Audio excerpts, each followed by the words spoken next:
gente tem alguém que caiu nas drogas, na promiscuidade, na situação de prostituição, aí a gente se volta e começa a ter compaixão. Por quê? Porque foi um pedaço de você que caiu ali dentro. Aleluia. Então entenda uma coisa, essa menina ela passa pelo cativo. Essa menina ela passa, aleluia, por um momento que ela estava num lugar a qual ela não queria estar. Ela estava num ambiente a qual ela não queria estar. Mas mesmo assim, quando ela vê a lepra do seu Senhor, ela vê o que, igreja? A lepra. Agora, engraçado, quando tem alguém que faz mal, assim como na hora que foi revelada a moça, falando assim, Deus revelou até mais ou menos a pessoa que é. E Deus ele entrega isso para quem tem maturidade. De entender que a tua luta não é contra a carne nem contra o sangue. Glória a Deus. São pessoas que são manifestas, endemoniadas, com ninhos de demônio na mente, que se permite ou tal por conta de um trauma, ou por conta, aleluia, de alguma situação de familiares lá atrás, e que acarreta o espírito de inveja sobre essa pessoa. Aleluia. E o que acontece? Através do espírito manipulador entra na mente dessa pessoa, por mais que ela não pode ser, aquela pessoa não pode ter o que aquela pessoa tem, mas ela quer ver aquela pessoa destruída. Ela quer ver aquela pessoa na lama. Ela quer ver a pessoa destruída. Quer dizer, ela não vai se beneficiar, mas o espírito que está tomando conta da mente dessa pessoa manipula ela para estar fazendo aquilo, achando que vai se beneficiar com algo. Entenda uma coisa, existem pessoas que entram num território que você deu acesso. Existem pessoas que entram na tua casa porque você convidou. Existem pessoas que parecem ser boas, mas você não pediu permissão para Deus se ela é para entrar na tua vida ou não. E às vezes pode acontecer assim como aconteceu com Jonas. Alguém conhece aqui a história de Jonas? Glória. Jonas era para ter ido para uma cidade, Nínive, mas ele pega a embarcação e vai para Tarsis. Tá tudo bem. Começa a ter vento, tempestade, mas quem foi que deixou ele entrar no barco? Quem pegou, aleluia, para ele entrar no barco, recebeu para ele entrar no barco? Foi os próprios mercadores, os próprios marinheiros daquele lugar. Aí o que acontece? A tempestade está grande sobre aquele lugar. Glória a Deus. Só que Jonas está preocupado, igreja? Não. Jonas está perdendo alguma coisa? Tem pessoas que a gente coloca na nossa embarcação que Deus não mandou, não autorizou. Tem oração que a gente faz que Deus, aleluia, Ele está muitas das vezes tratando e você acha tadinho, coitadinho, querendo ser mais misericordioso que Deus. Tem situação que a gente quer pôr a mão e muitas das vezes acaba acarretando sobre nós. Aleluia. E a questão não é ser bom ou ser ruim, a questão é ser obediente, a questão é ser obediente. E nós temos que ser obedientes a Deus. Porque Deus é especialista de pegar alguém que foge do centro da vontade dele, prepara uma baleia, se não quer ir por cima, vai por baixo, mas vai chegar no centro da vontade. Aleluia! Glória a Deus. Não adianta, pode chorar pra mim, pode chorar para os pastores de vocês, pode chorar pro homem, mas Deus conhece o que está enraizado, escondidinho no oculto do teu coração. Eita, glória. E é ali que Deus está dizendo, vou eu fazer a cirurgia, vou eu arrancar, vou eu tirar todo o carrapicho escondido, todo o trauma. Ai, Senhor, eu não faço porque você é perseguido. Imagina se Jesus fizesse isso, nós não estaríamos aqui. Jesus teve percas, Jesus foi caluniado. Jesus, quando perdeu o seu irmão não, seu primo, João Batista, o que a palavra vai dizer? Arrancar o quê? A cabeça de João Batista, arrancar o quê? A cabeça. Louvado seja o santo nome de Jesus. Mas o que acontece? Jesus disse que quando ele estava triste, caminhando, veio a multidão acompanhando. E quando a multidão veio acompanhando, a Bíblia vai dizer que ele sentiu íntima compaixão e ele começa a curar, a libertar. Ou seja, eu estou triste, mas isso não vai invalidar o propósito que está na minha vida. Eu estou passando por provação, mas Deus está no controle de tudo. Nessa última gestação, foi uma surpresa para mim. E veio um diagnóstico que eu estava enferma, que eu estava com cumbis indireto. Quem é enfermeiro entende. Quem é médico entende. Como se tivesse dado uma rejeição contra a criança. No caso, uma incompatibilidade com meu esposo. Depois de 4 filhos, no quinto acontece isso. Né? Uma incompatibilidade. E eu estava aqui em Santa Catarina fazendo a obra. Uma pessoa lá de São Paulo, da capital, ligou para mim e falou, Deus falou que não quer ver ver você parada no altar da tua igreja. Aonde te chamarem para ir, é para você ir. Imagina aquele momento do início de gestação, após os 40, você passando por várias aflições e Deus fala, vai. Aleluia. Senhor, eu tentei falar com Deus. Eu tentei falar assim, Deus, mas eu estou, vai. Senhor, mas vai. E Deus comigo não é de falar 3, 4 vezes. Ele fala e pronto. Ele fala e daqui a pouco ele já executa algo para fazer eu ir. Então, assim, é melhor ir do que ele executar algo, né? Melhor fazer. Porque às vezes a gente fala alguém que é usado por Deus, que é vaso de Deus, que tem unção de Deus, é fácil. A mesma maneira que Deus não deixa ninguém tocar em você, mas aí se você desobedecer. Aí ele não vai deixar ninguém tocar, ele mesmo vem. Glória a Deus. Aí ele mesmo vem, peraí, vamos conversar. Eita Deus! Acha tão bonito falar, menina dos olhos de Deus. Ai, isso é lindo, né? É lindo, mas anda fora. Anda fora da linha. Jesus. Meu Deus. Um dia Deus começou a me usar tanto, que daí um dia ele só falou pra mim, você acha que você é alguma coisa? Meu Deus. Mostrou a ponta do dedo dele e falou, eu te esmago como formiga. Foi só 40 dias sentindo a ausência da presença do Espírito Santo. Então eu quero dizer pra você, é melhor obedecer do que sacrificar. Aquela menina tinha um propósito para estar na Síria. Aquela menina tinha todos os motivos de falar que morra de lepra. Aquela menina tinha todos os motivos de falar assim, eu vou sair falando para todo mundo que ele é um leproso. Mas entenda uma coisa, no capítulo 5, no verso 1, diz que ele era o chefe do exército da Síria, e ele era grande homem diante do seu Senhor. Ele era grande, ele era muito respeitado, porque o Senhor, se a Bíblia está dizendo o Senhor, com a letra S gigante, o próprio Deus entregou as vitórias na mão dele. Ele é poderoso. Aleluia! Deus, ele vai usar adversário para parar crente fofoqueiro. Deus, ele usa os adversários para parar aquele que não ajuda na obra, mas gosta de falar. Na hora que a pastora, que a missionária, pastora, estava dizendo, eu tenho que trazer o comprovante, porque sempre tem um, sabe por quê? Porque quem é que se levanta não é aquele que abençoa, é aquele que fica de olho, olhando, tentando paralisar a obra de Deus. Na Bíblia vai dizer que quando Jesus ele pregava, havia escribas, fariseus, e é aquele realmente que estava com o coração quebrantado. Aquele que verdadeiramente precisava de um milagre. Mas sempre tinha alguém que estava tentando acusar Jesus. Sempre tinha alguém que estava tentando caluniar. Sempre tinha alguém que procurava a ocasião para crucificar. Mas Jesus, aleluia, não deixou de fazer aquilo que era para fazer. Não deixou de fazer.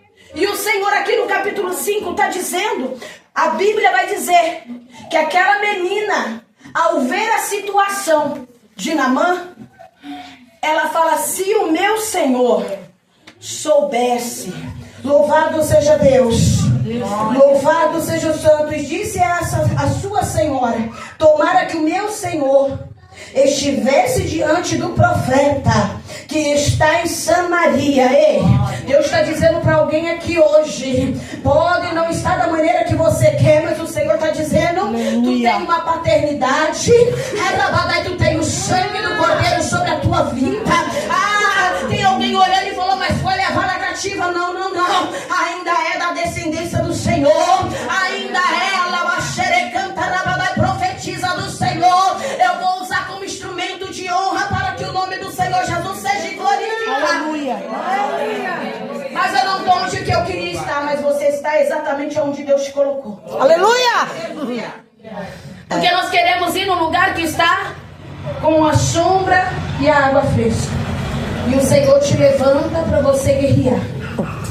O Senhor te levanta para você ser a diferença. O Senhor te levanta. Entenda uma coisa, se aquela menina não tivesse sido levada para a Síria, aquele homem ia continuar leproso. E ninguém ia conhecer quem era Deus e quem era o profeta de Samaria. Então tem propósito que Deus age sobre a nossa vida. Quando deu enfermidade em mim, o que eu fiz? Eu fiz 3 exames. 3 exames falou que eu estava com cúmbis indireto. Incompatibilidade, se piorasse, ia atingir a placenta ia infiltrar na criança e coisa e tal. Só que o que você prefere fazer? Chorar e esperar os médicos, aleluia, da terra? Ou você pegar aqueles exames e ir para o monte, ir para o vale e orar e falar: Deus, não é meu, é do Senhor. Eu sei que eu tenho crido, eu sei de onde Deus me tirou. Eu sei o que Deus fez na minha história. Quando eu falava acerca de fé, eu comecei a me lembrar de quando eu tinha 8 para 9 anos, que eu ia com 2 irmãs do Coque na Deus e Amor. E ali, aleluia, às vezes se ela visse que eu estava descalça, elas mandavam eu voltar. Louvado seja Deus. Mas ali eu sentava no canto. E quando começava a parte da profecia, das revelações, eu levantava a mão e ele falava: não é você. Aí eu levantava a mão de novo e ele falava: não é você. Mas de tanto insistir, ele falava: receba pela fé. Receba pela fé. Não, você não entendeu. Você não estava levantando as mãos. Deus vai agir dentro da tua casa. Enquanto você está aqui glorificando, o Senhor está quebrando o laço de morte. Enquanto você está aqui hoje, o Senhor está mudando o decreto. Ei, eu quero dizer para você, a gente ia de vez em quando, a gente recebeu algo, e quando eu voltei para Cristo, para o nome dele ser glorificado, eu quero dizer para você, veio uma irmã lá de Santos, um lugar bem diferente, um estado diferente, louvado seja Deus, desceu na porta da minha casa, colocou um véu na cabeça e falou: a irmã Fernanda tá aí? Aí o meu marido falou: tá. Ela falou: dá licença, Deus me tirou da minha cidade para entregar o dom da fé para essa mulher, para entregar o dom da fé. Ei, Deus vai trazer de fora, vai trazer do norte, vai trazer do sul, mas o Senhor está dizendo: a obra que Ele começou na tua vida vai se concretizar.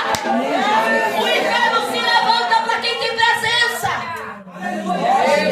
O inferno tenta quebrar quem tem presença. O inferno tenta oprimir quem tem presença.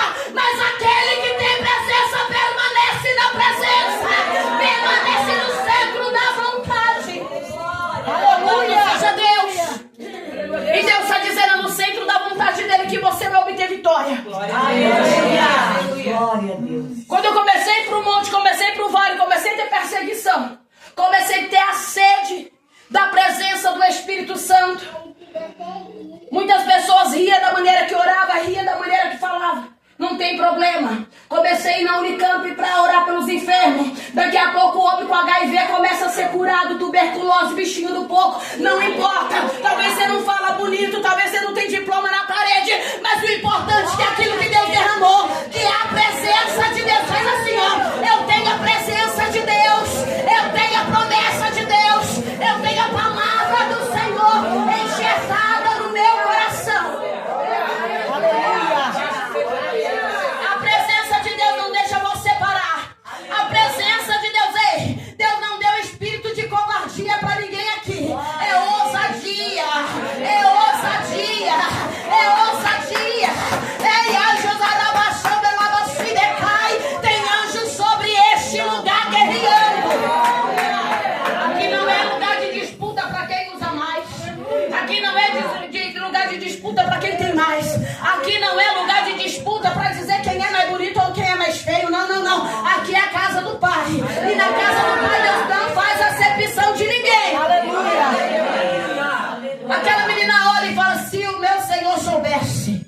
Olha para mim e fala: se o meu Senhor soubesse. Se o meu Senhor soubesse. Ei, se a macumbeira soubesse. Meu Deus. Ei, se a mandingueira soubesse. Se a fofoqueira soubesse. Se aquele que olha torto e não te dá nada soubesse. Ela também ia ser curada. Ela também ia ser curada.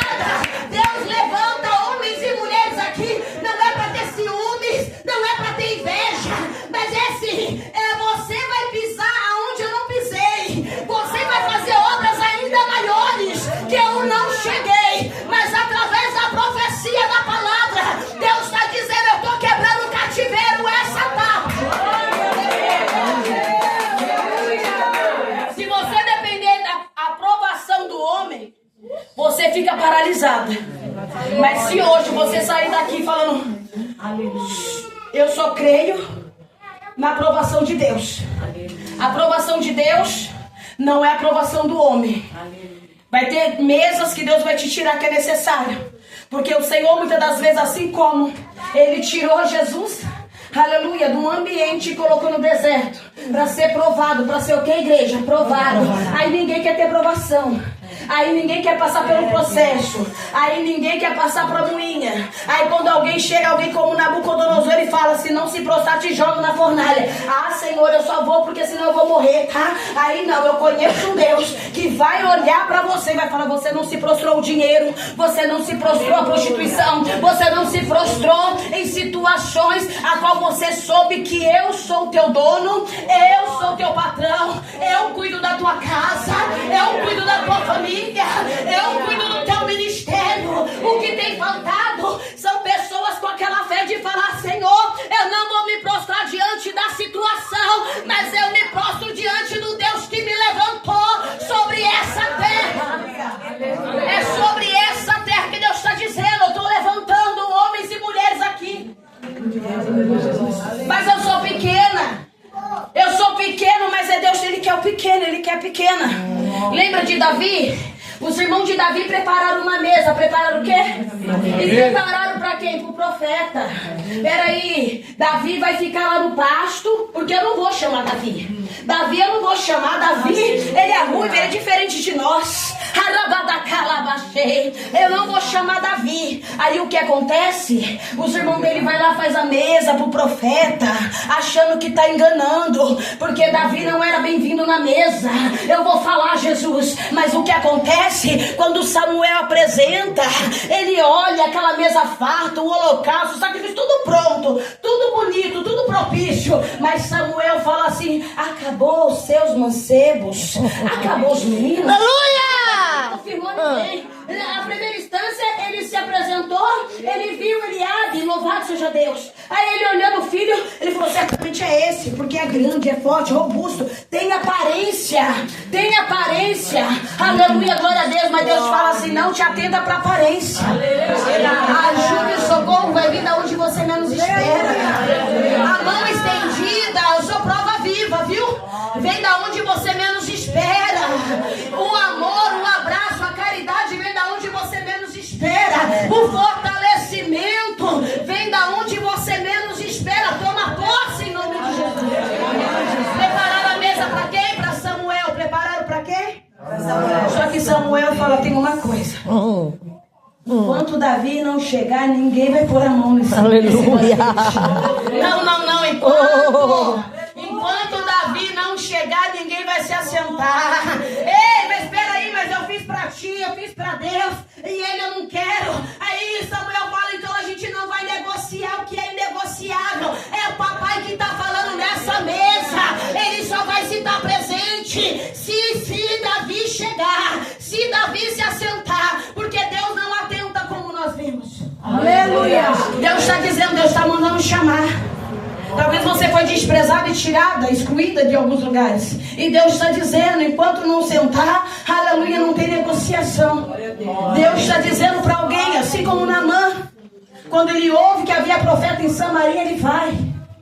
Ele não reluta porque aquela menina fala que tinha o quê? Que ir em Samaria. Ele não reluta porque tinha que falar com o profeta. Ele não reluta, aleluia, glória a Deus, na caminhada. Mas quando ele se depara com o profeta, ele se depara com quem, igreja? Com o profeta. Aí o profeta fala: vai até aonde? Até o rio. Vai até aonde? Rio Jordão. Mas não é qualquer rio. Era um lugar que não era tão lindo, tão conhecido, tão puro aos olhos. Mas é lá que Deus quer limpar. Aleluia. É no lugar que você fala: jamais eu vou colocar o pé. É o lugar que você fala: jamais eu vou passar por ali. É o lugar que a gente muitas das vezes reluta, porque a gente acha que aquele lugar não é digno de dar nossa presença. Tá entendendo? Aí o que o Senhor fala? Vai. Louvado seja Deus. E tem uma coisa: não é para você dar um mergulho, é para você dar 7. Aleluia. Não. Meu Deus. Não é? Mas Senhor, já tá difícil para dar uma